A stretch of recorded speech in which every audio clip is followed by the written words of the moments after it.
Direktorat Lalu Lintas Ditlantas Polda Sulawesi Tenggara menegaskan komitmennya dalam mewujudkan Indonesia bebas kendaraan, overdimension dan overload di wilayah Bumi Anoa. Komitmen ini disampaikan langsung oleh Direktur Ditlantas Polda Sultra, Kombes Pol Rio Tangkari, usai mengikuti rapat koordinasi secara hybrid bersama Korlantas Polri yang berlangsung di ruang rapat Ditlantas Polda Sultra, Rabu 4 Juni tahun 2025.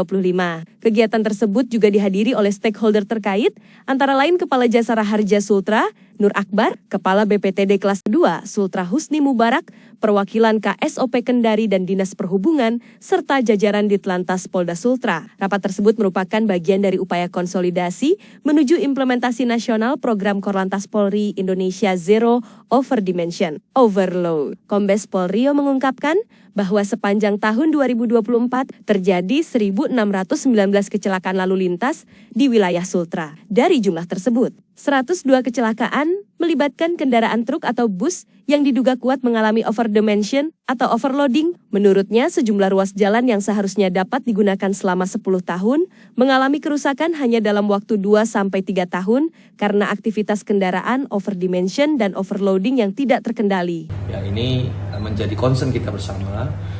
Belum lagi di beberapa wilayah, mungkin kita sama-sama menyimak di beberapa ruas jalan tol terjadi juga kecelakaan yang disebabkan oleh kendaraan yang overdimension, overloading ini yang tidak mampu untuk melakukan pengereman dengan maksimal, ya, sehingga menimbulkan kecelakaan yang fatal sehingga menghilangkan nyawa manusia.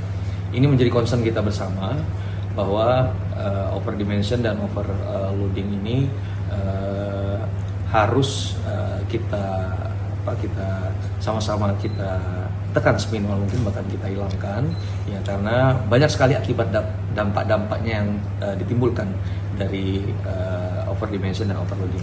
Kombes Pol Rio bersama stakeholder terkait telah menyusun langkah sistematis untuk menekan hingga menghapuskan kendaraan overdimension dan overloading di Sultra. Kegiatan ini dibagi menjadi 3 tahapan. 1 sampai dengan 30 Juni tahun 2025, sosialisasi dan himbauan kepada pemilik kendaraan, operator angkutan, serta pengemudi, termasuk kunjungan ke perusahaan otobus, terminal, pelabuhan, dan lokasi rawan pelanggaran. 1 sampai dengan 13 Juli tahun 2025, peringatan serta penempelan stiker khusus bagi kendaraan yang ditemukan melanggar ketentuan. 14 sampai dengan 27 Juli tahun 2025, penindakan hukum bersamaan dengan pelaksanaan operasi Patuh ke 2025.